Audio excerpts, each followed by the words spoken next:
Konnichiwa, halo, assalamualaikum.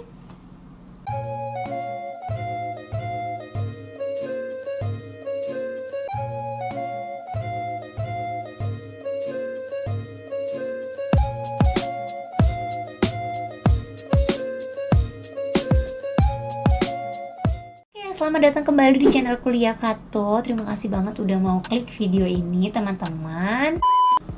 Oke, kalau teman-teman udah nonton video Q&A aku, pasti udah tahu ya kalau misalnya aku dan suami aku itu qadarullah atas izin Allah kita ketemu di kegiatan sosial. Kita waktu itu sama-sama jadi volunteer, sama-sama jadi relawan di kegiatan work camp yang diadakan oleh komunitas LCC atau Leprosy Care Community, di mana komunitas tersebut adalah komunitas yang peduli terhadap orang yang pernah mengalami kusta. Nah, pas banget teman-teman dalam rangka menyambut Hari Kusta Sedunia yang diperingati setiap tahunnya pada hari Minggu terakhir di bulan Januari. Hari ini insya Allah sebentar lagi akan hadir membersamai kita secara virtual Yuta Takashima, di mana Yuta Takashima ini beliau adalah orang Jepang dan beliau ini adalah founder dari komunitas LCC dan Yayasan Satu Jalan Bersama, di mana yang tadi aku bilang gitu, aku join komunitas ini dan komunitas LCC gitu ya, dan komunitas LCC ini foundernya atau yang buatnya itu adalah beliau, Yuta Takashima. Nah, Yuta Takashima kali ini nggak sendirian, beliau akan ditemani sama salah satu pengurusnya. Beliau namanya adalah Nadila Beladina, biasanya kita panggilnya Adin gitu. Jadi nanti kita bakal ngobrol-ngobrol santai aja. Kita bakal tanya, kita bakal kepoin kenapa sih ini orang Jepang gitu ya mau bela-belain jauh-jauh dari Jepang ke Indonesia buat kegiatan sosial terhadap orang yang pernah mengalami kusta gitu kan. Sebenarnya ada apa gitu, orang-orang yang pernah mengalami kusta itu seperti apa gitu kan, apa kondisinya, terus apakah benar orang-orang yang apakah benar kusta itu menular, terus apakah benar kusta itu penyakit kutukan dan lain sebagainya. Kita akan ngobrolin, kita akan kepoin langsung ke founder dan pengurusnya. Oke, langsung aja ini kita hubungin dulu teman-teman Yuta dan Adinnya. Oke, sudah masuk. Kita langsung coba hubungin ya teman-teman. Jangan lupa, sambil nunggu jangan lupa subscribe, like, dan share video ini. Pembahasannya bakal seru banget dan jarang banget ada di media-media manapun. Kalian wajib banget nonton video ini. Ya, mana Bapak Yuta, Ibu Adin sudah siap? Kita santai-santai aja ya. Iya. Hai. Pakai Oke. bahasa Jepang nggak apa-apa kan?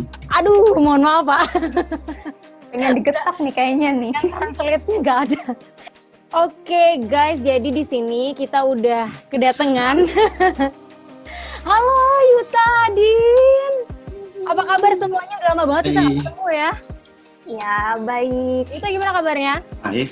Baik. Adin, Yuta di mana sekarang? Kalau aku lagi di Jepang. Oh gitu, lagi di Jepang. Iya, dari akhir bulan Maret tahun kemarin. Sebenarnya mau balik ke Indonesia, tapi sekarang nggak bisa kan? Karena corona ini ya. Iya. Oke, kalau Adin gimana kabarnya? Baik. Lagi di mana alhamdulillah. sekarang? Lagi di rumah di Kediri. Oh gitu, nggak di Depok? Ya, kan kampus tuh lagi WFH juga gitu. Oh gitu, jadi online juga ya semuanya di Indonesia sekarang. Oke, luar biasa. Mudah-mudahan ini corona cepat berakhir ya. Jadi aku juga udah pengen banget pulang ke Indonesia. Pengen ke Ngat juga. Amin. Ya oh my god. Oke, Adin, Yuta, makasih banget. Aku sebelumnya mengucapkan terima kasih banget karena udah mau diajak ngobrol-ngobrol di sini. Ya, terima kasih udah hadir secara virtual untuk kita semua. Aku kan mungkin udah cukup kenal lah Adin sama Yuta ya. Tapi kan teman-teman viewers di sini kan belum kenal gitu kan. Siapa sih Yuta, siapa sih Adin gitu kan. Nah, boleh nggak sih sedikit sekilas kenalan gitu, siapa sih Yuta, siapa Adin, terus apa kesibukannya sekarang, ngapain aja, terus di LCC di jalan itu sebagai apa gitu. Boleh nggak di-sharing ke kita? Ya, nama saya Yuta Takashima. aku orang Jepang. Terus apa ya? Tahun 2011 atau 12 pertama kali datang ke Indonesia. Sebenarnya sebelum itu aku belajar bahasa Indonesia di Universitas Bahasa Indonesia Osaka. Terus waktu itu saya pernah ikut kegiatan volunteer yang di China. Itu kegiatan buat orang yang pernah mengalami kusta di China itu. Terus waktu itu aku baru tahu di Indonesia juga ada banyak orang yang baru kena kusta. Nomor 3 di dunia. Terus aku belajar bahasa Indonesia juga, jadi bisa berkomunikasi dikit ya, tapi waktu itu. Terus aku mau mulai membuka kegiatan volunteer di Indonesia juga buat orang yang mengalami kusta di sana. Terus setahun cuti kuliah, terus datang ke Indonesia, tinggal di dalam desa rehabilitasi kusta yang ada di Tangerang, Citanara. Terus ajak mahasiswa-mahasiswa yang dari UI, ikut kegiatan volunteer itu. Ya, terus membuat komunitas namanya Leprosy Community. Terus dari tahun 2010 sampai sekarang kami membuka kegiatan volunteer di yang tadi di Istanala, juga di Istana Tangerang, Taungangat di Tuban Jawa Timur, Donorojo di mana ya, di Jepara Jawa Tengah. Kita rencananya mau buka satu lagi Sumber Geraga di Mojokerto dekat Surabaya. Terus rencananya mau buka work camp, namanya work camp kegiatan volunteer itu di Sulawesi Selatan juga gitu. Oh, jadi perluasan ya, sekarang udah mau ke Sulawesi juga. Luar biasa. Berarti udah ada berapa work camp tuh di Indonesia ya? Berarti ada Ngangat, Citanala, Donorojo, sama Sumber Geraga. Sumber Geraga ya. Berarti terus tambah nanti mau di Sulawesi. Sulawesi ya. Luar biasa. Sebenarnya tahun kemarin bulan Februari sama Maret udah ada work camp di sana juga. Tapi karena corona orang Jepang nggak bisa masuk, nggak bisa ke sana juga. Ya jadi ya lagi pending gitu. Oh gitu. Tapi udah terlaksana di sana sama orang Kita Indonesia. Pernah survei. Oh, I see. Berarti udah sempat ke sana gitu, udah survei ya. Cuman karena qadarullah karena ada corona ini jadi ke-pending gitu ya untuk kegiatan work camp di sana. Oh gitu. Oh, luar biasa banget ini perjalanannya dari awal sampai ke Indonesia. Nah, kalau Yuta sendiri di LCC ini berarti pendirinya gitu ya. Berarti Yuta ini yang ya bisa dibilang foundernya lah ya yang mendirikan LCC gitu. Oke, kalau Adin sendiri gimana nih? Boleh diperkenalkan diri dan di LCC ini sebagai apa? Ya, halo, aku Adin.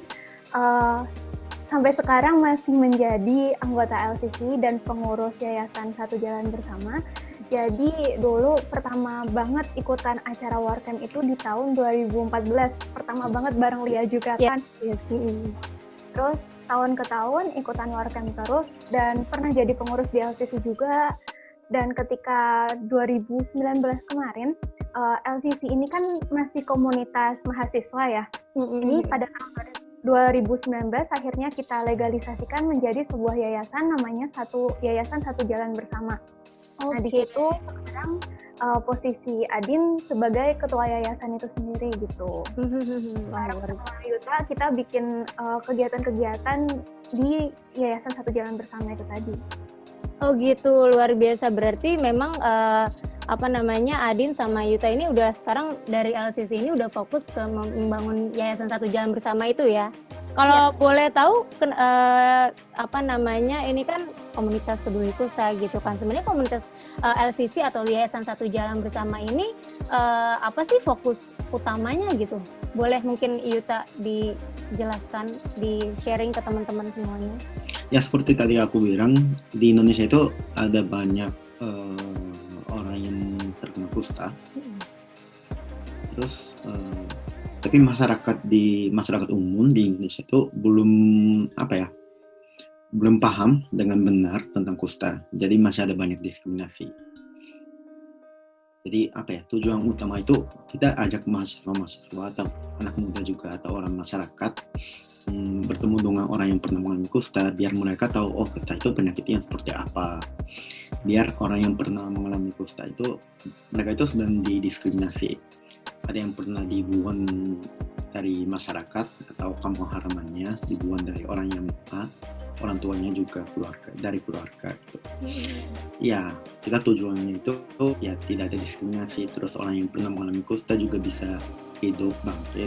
Berarti memang tujuan utamanya adalah ini ya, lebih ke isu sosial. Tidak ada lagi diskriminasi terhadap orang-orang yang pernah mengalami kusta gitu ya, karena memang di Indonesia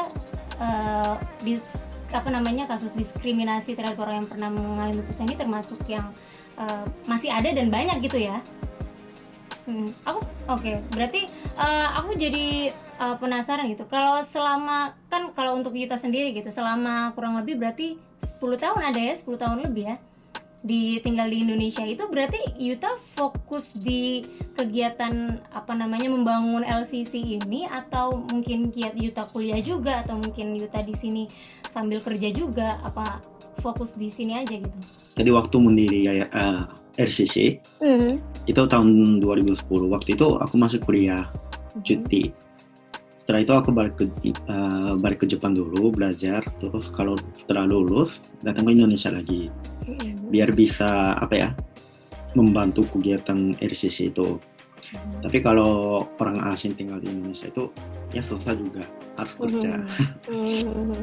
Ya, jadi waktu itu aku dapat kerja juga di Indonesia, jadi sambil kerja membantu kegiatan RCC. Gitu ya, berarti itu sampai sekarang. Sampai sekarang.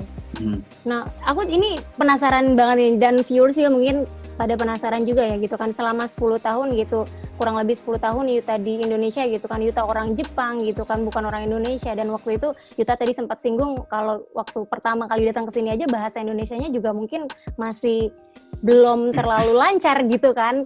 Itu kan di negara orang gitu, Yuta bela-belain gitu kan ke Indonesia untuk membangun work camp untuk orang yang pernah membantu lah istilahnya orang yang pernah mengalami kusta.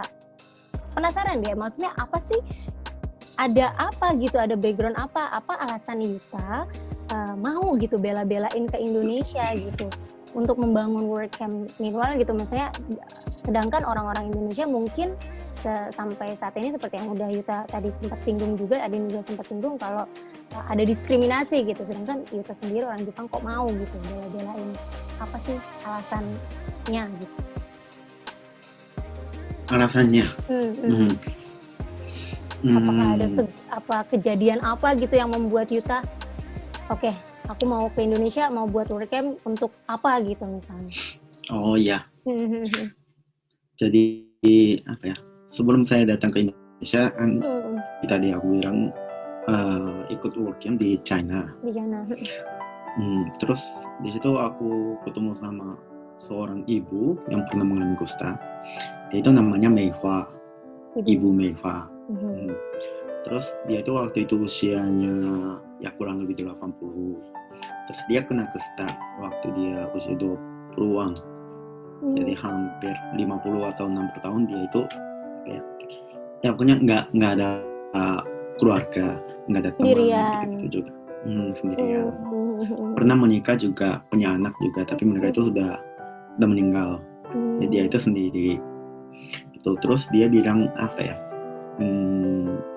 takut meninggal dunia dengan sendiri gitu. Jadi waktu itu aku mikir kan dia itu orang yang pernah mengalami kusta. Dia tinggal di desa rehabilitasi kusta juga. Tapi desanya itu ada di dalam gunung, terus nggak bisa, karena dia punya cacat, nggak bisa kemana-mana. Iya, nggak bisa keluar dari desa yang kecil itu. Diisolasi gitu. Iya, terus apa arti kehidupan dia itu? Kan nggak ada orang yang kenal dia. Dia sendiri juga nggak bisa kemana-mana. Dia itu memang tidak dunia dia itu memang di dalam desa yang kecil itu saja gitu. Tapi karena tapi aku datang ke situ, terus aku ketemu sama dia. Terus karena aku ketemu sama dia, ada perubahannya gitu di dalam saya sendiri. Waktu itu aku nggak punya sesuatu yang bisa fokus gitu. nggak tahu apa yang aku harus fokus, banyak passion gitu. Terus itu salah satu alasannya juga kenapa aku ikut pertama kali ikut Work camp di Cina. work camp ya, volunteer gitu. Biar aku bisa lihat orang lain gitu, bisa keluar negeri juga. Kan di situ aku ketemu sama Ibu Meva itu. Terus dia itu orang yang seperti itu, nggak tahu artinya apa, arti kehidupannya itu. Jadi aku mikir bagaimana aku bisa membuktikan kehidupan dia. Kayak pingin ini ya, maksudnya mungkin memperlihatkan kalau ini loh ada Ibu Meha yang hidup Iya, di gitu. itu ya. Keren. Terus ya, terus aku mikir, kan dia itu nggak bisa kemana-mana, tapi aku bisa ke mana-mana. I see. Terus aku bisa ya sedikit ya, tapi bisa bahasa Indonesia. Terus di Indonesia ada banyak orang yang terkena kusta. Kalau gitu misal aku datang ke Indonesia terus cerita tentang Ibu Meva yang di China itu, terus bisa membuat kegiatan volunteer ya, work camp. Berarti mungkin kalau saya bisa membuka work camp di Indonesia, mungkin orang yang pernah mengalami kusta yang di Indonesia juga mungkin merasa senang, terus bisa ajak mahasiswa yang universitas yang di Indonesia, terus mereka bisa tahu juga tentang kusta. Kan itu semuanya perubahan mereka. Terus perubahan mereka itu sumbernya dari Ibu Meva yang di sana ya. I see. Perubahan itu akan bisa jadi bukti kehidupan dia. Jadi aku janji sama dia, aku datang ke Indonesia, terus aku mau buka work camp di sana, terus ya gitu, aku janji sama dia. Karena ada janji itu, ya sampai sekarang aku tetap mau fokus. Ya. Berarti waktu itu seperti yang udah diceritain gitu ya sama Yuta, kalau Yuta itu ke waktu work camp di Cina gitu kan, ketemu Ibu Meha, dan di situ beliaulah yang mengubah mindsetnya Yuta, yang istilahnya mengetuk hatinya Yuta gitu ya. Jadi Yuta waktu itu tersentuh gitu ya, terenyuh dengan kondisi Ibu Meha yang sendirian, maksudnya yang diisolasi segala macam karena beliau adalah orang yang pernah mengalami kusta gitu kan. Jadi karena beliau nggak bisa kemana-mana, sedangkan Yuta punya Yuta bisa kemana-mana, dan Yuta bertekad gitu ya untuk pergi ke Indonesia, karena memang Yuta juga bisa bahasa Indonesia ya, jurusannya bahasa Indonesia waktu itu kan. Jadi ingin membantu orang-orang yang pernah mengalami kusta di Indonesia. Terus setelah itu karena Yuta membantu mereka, jadi Yuta balik ke Ibu Meha dan bilang gitu ya, cerita gitu ya kalau Yuta sudah membantu mereka gitu ya. Dan itu seperti membuktikan kalau kamu tenang aja Ibu, nggak usah merasa terkucilkan apa segala macam, tapi hadirnya Ibu itu sudah memberikan senyuman untuk orang lain gitu ya. Iya, pengennya seperti itu. Ya aku janji sama dia seperti itu. Jadi setahun ke Indonesia, tapi setelah itu balik sini lagi. Terus aku mau cerita tentang Indonesia gitu. Indonesia gitu ya. Dan waktu itu berarti udah sempat cerita ke Ibu Meha kalau sudah sempat ke Indonesia, udah ketemu orang-orang yang pernah mengalami kusta di Indonesia gitu. Waktu aku datang ke Indonesia, dia itu meninggal. Iya, jadi belum selesai janjinya. Gitu. Berarti belum sempat tersampaikan ya. Oh gitu.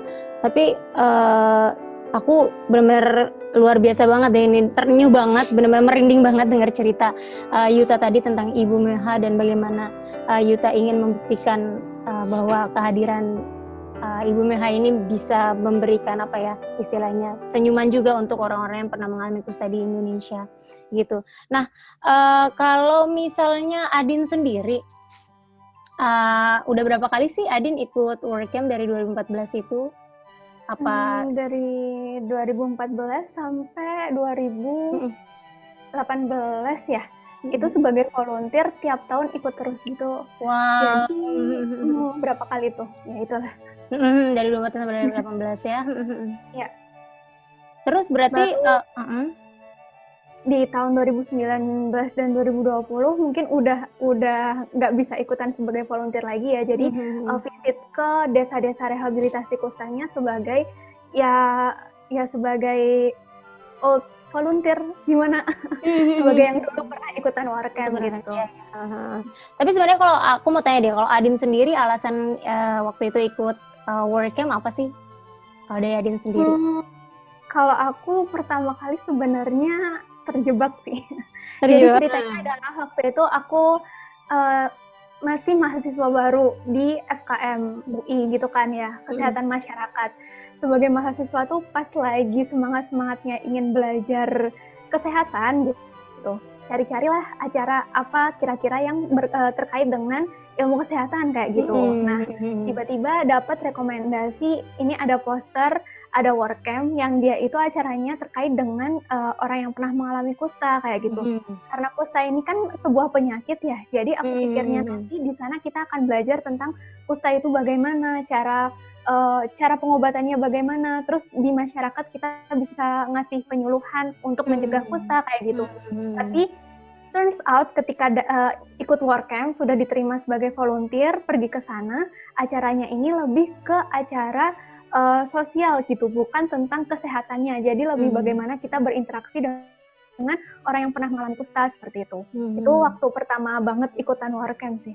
Berarti sampai akhirnya bolak-balik ke ke ikutan Warcamp, itu apa sih yang membuat Adin ya pokoknya aku istilahnya mau balik lagi ke sana gitu? Apa sih, ada panggilan apa sih di sana, apa yang Adin dapetin gitu dari mereka? Kalau tadi kan Yuta terinspirasi gitu kan dari Ibu Meha gitu kan, beliau dengan terisolasi gitu kan, dengan kondisinya terisolasi dan segala macam, dan Yuta mau berbuat sesuatu untuk Ibu Meha sendiri. Nah, kalau Adin sendiri kenapa sih mau balik lagi ikutan Warcamp ini?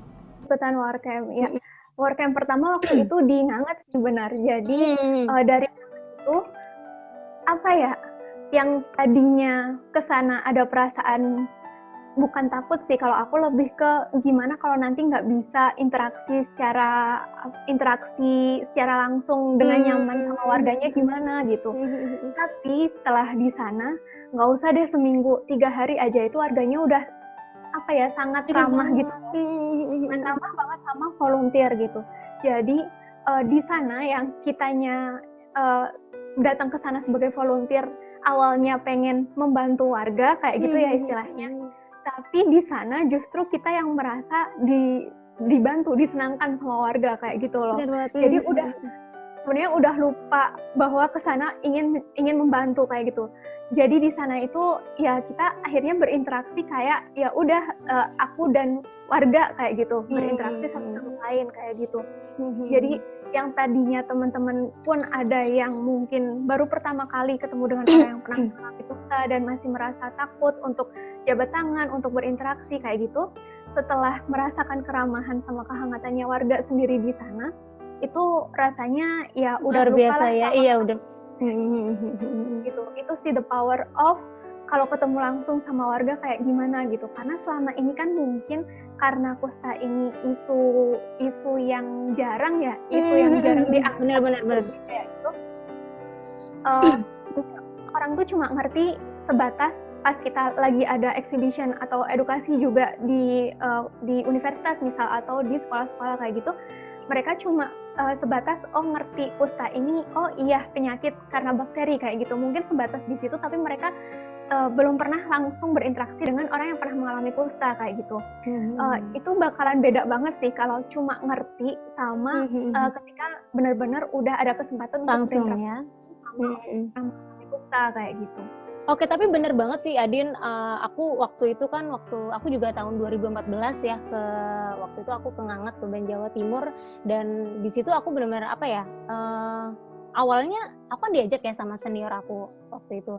Nah, karena beliau tuh tahu kan kalau aku suka banget sama kegiatan sosial gitu kan. Nah, waktu itu bener kata Adin kalau isu kusta ini kan nggak pernah jarang lah ibaratnya ya, jarang dipublish, jarang kita dengar gitu. Termasuk aku juga gitu waktu itu kayak, kusta, kayaknya penyakit kulit bukan sih, kusta itu menular bukan sih. Aku waktu itu sebagai orang awam, sebagai orang yang nggak tahu, itu mikirnya kayak gitu waktu itu. Tapi aku waktu itu kan searching kan, cari tahu segala macam, dan akhirnya aku agak ragu juga sebenarnya awalnya. Aku ini tuh, tapi ya udah bismillah gitu. Akhirnya di briefing tuh sama GL-nya, sama ketua acaranya tersebut, kalau iya tenang aja di sana, kita akan berinteraksi sama orang-orang yang pernah mengalami kusta, tapi nggak usah khawatir, mereka udah sembuh, mereka nggak menular dan segala macam. Jadi ya udah, yuk kita bismillah, kita kita serahkan jiwa raga kita lah istilahnya kan untuk warga gitu kan. Kegiatan itu. Iya betul, kegiatan itu kan. Begitu sampai di sana,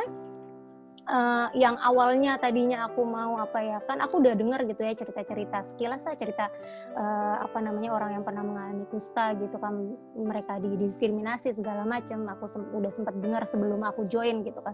Pas tadinya mau join ya karena pengen nyemangatin gitu kan, udah tenang aja, kita nggak takut segala macam. Tadinya mau kayak gitu, tapi pas begitu nyampe di sana, udah interaksi sama mereka, udah interaksi sama warga di sana, itu benar-benar dapat kayak, wah, malah aku gitu loh yang jadi belajar gitu, masa Ya benar-benar. ya kan, kayak yang oh my god, kayak gila ya, di dalam kondisi yang seperti ini gitu kan, mereka dikucilkan gitu kan. Mungkin sama seperti yang tadi cerita Yuta yang ibu Mahaya juga gitu kan, mereka diasingkan dari masyarakat, mereka dikucilkan, didiskriminasi, tapi mereka tuh struggle-nya gitu loh, maksudnya mereka tangguh banget, mereka sabar banget, ikhlas banget gitu, kayak ya Allah, aku tuh kalau dengar tuh kayak nggak apa-apa Mbak, ini sudah qadarullah gitu, udah takdirnya Tuhan gitu ya gitu kan. Ya, tapi kita tuh cuman satu sih Mbak, sebenarnya kita tuh pengen disapa, kita pengen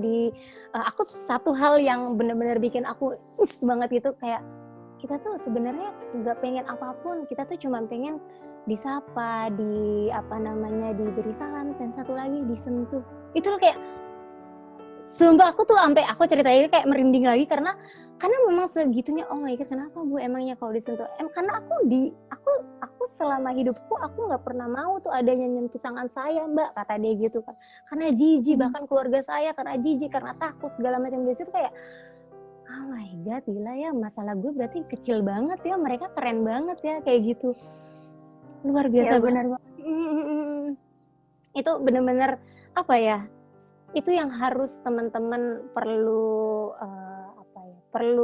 tahu juga gitu kan, bahwa mereka ya seperti itu gitu kan. Nah untuk ini Adin dan Yuta kan tadi aku juga sempat cerita gitu kan, aku juga pribadi awalnya takut gitu kan. Mungkin teman-teman yang nonton video ini juga mungkin taunya kalau kusta ini penyakit yang menular, terus yang ibaratnya aku tuh pernah dengar juga ada yang bilang ini kutukan. Nah itu sebenarnya benar nggak sih kusta itu seperti itu gitu, dan apakah benar memang kita harus jauhi, dan apakah benar harus kita takuti seperti itu? Boleh mungkin di sharing ke teman-teman semuanya supaya lebih supaya teman-teman tahulah yang sebenarnya itu seperti apa. Kusta ini kan penyakit yang sangat kuno ya, penyakit yang udah ada bahkan sejak zaman Nabi gitu katanya gitu. Nah, tapi sampai sekarang pun masalah kusta bahkan di Indonesia ini belum tuntas kayak gitu. Belum terjadi, kalau kita kan targetnya eliminasi, jadi kusta benar-benar angkanya menurun gitu di Indonesia, tapi itu pun sampai sekarang masih belum tercapai secara baik kayak gitu. Nah, kusta ini sebenarnya kalau ada yang dulu takut karena ini itu penyakit kutukan, itu pasti orangnya yang kena itu dulu pernah berbuat apa gitu sampai kena. Itu sebenarnya nggak kayak gitu. Jadi kusta ini adalah penyakit yang dikarenakan bakteri, namanya Mycobacterium leprae gitu. Nah, ya kusta ini bisa disembuhkan.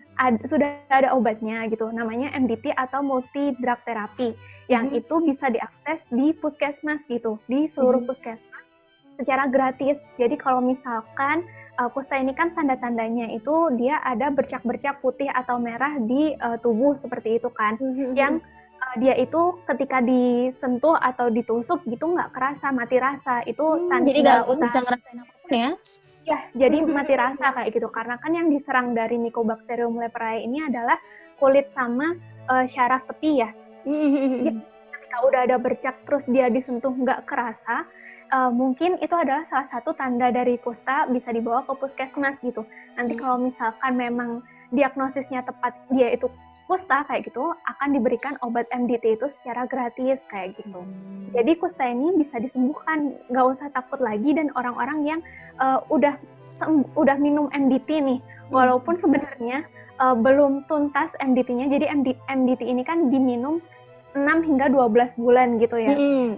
Agar orang bisa dinyatakan negatif, sudah tidak ada Mycobacterium leprae di tubuhnya, seperti itu.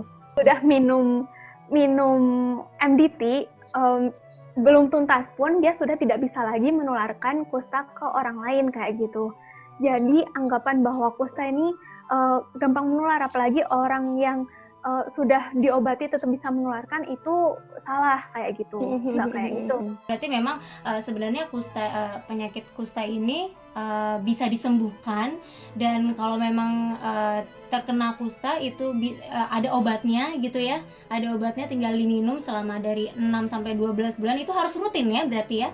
Harus rutin minumnya ya berarti. Nah, terus dan jadi kita nggak perlu takut lagi gitu ya sama orang-orang yang terkena kusta gitu. Nah, kalau misalnya orang yang kena kusta gitu ya, terus konsumsi obat itu rutin. Nah, kalau misalnya rutin kan bisa sembuh ya. Tapi kan kita pribadi mungkin orang-orang awam gitu kan, kita nggak tahu gitu kan ini orang apakah sudah rutin minum obat segala macam. Nah,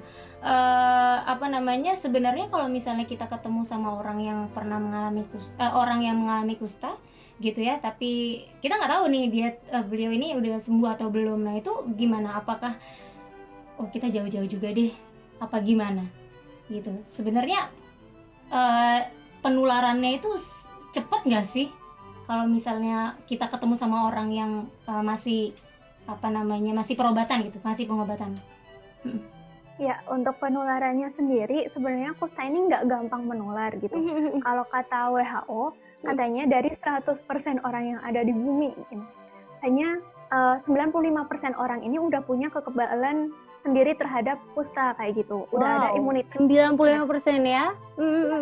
Nah, terus dari 5% orang yang mungkin bisa terpapar virus kusta kayak gitu, itu 3% bisa sembuh sendiri, dan 2% ini adalah orang-orang yang membutuhkan pengobatan kayak gitu. Bukan sembuh sendiri sih, dia tidak akan muncul sebagai penyakit kayak gitu. Jadi terpapar tapi nggak sampai terinfeksi seperti itu. Dan 2% ini yang mungkin terinfeksi tapi mereka membutuhkan pengobatan seperti itu. Yang benar-benar terkena kusta kayak gitu. Oke, jadi kita udah nggak perlu lagi ya takut sama mereka, baik yang udah sembuh gitu maupun yang sedang dalam pengobatan gitu ya. Oke. Dan kusta ini menularnya melalui droplet ya, kayak ada bulir-bulir udara ketika orang bersin kayak gitu. Nah, cuman ini penularannya hanya bisa dari orang yang kusta dan belum pernah sama sekali mendapatkan pengobatan MDT itu tadi, dengan orang yang melakukan interaksi dengan frekuensi yang tinggi, sangat sering kayak gitu, dengan jarak yang dekat kayak gitu. Jadi kalau misalkan kita interaksi nih sama orang yang dia itu udah pernah minum MDT kayak gitu, udah pernah berobat, itu ya udah nggak usah takut untuk kena gitu, nggak usah takut untuk tertular kusta kayak gitu. Berarti ini ya daya tularnya benar-benar rendah sekali gitu kan. Berarti nggak perlu takut lah, nggak perlu khawatir lah gitu ya. Di Instagram aku tuh sempat nanya ke teman-teman followers Instagram aku, dan di situ aku buka question box gitu di Instagram aku, dan ada beberapa pertanyaan yang masuk dari teman-teman followers. Aku jadi penasaran deh, Kak, maaf sebelumnya aku pernah dengar kalau kusta itu menular, terus penderitanya tuh cacat gitu kan. Emang kakak nggak takut pas datang ke desa kusta? Ini banyak banget nih teman-teman soalnya yang nanya sebenarnya kegiatan WordCamp-nya itu apa sih, interaksi kayak gimana sama warganya, gimana supaya kita bisa tahu dan segala macam tentang warga. Nah itu di sana sebenarnya ngapain aja sih? Boleh nggak dijelasin, diceritain ke teman-teman?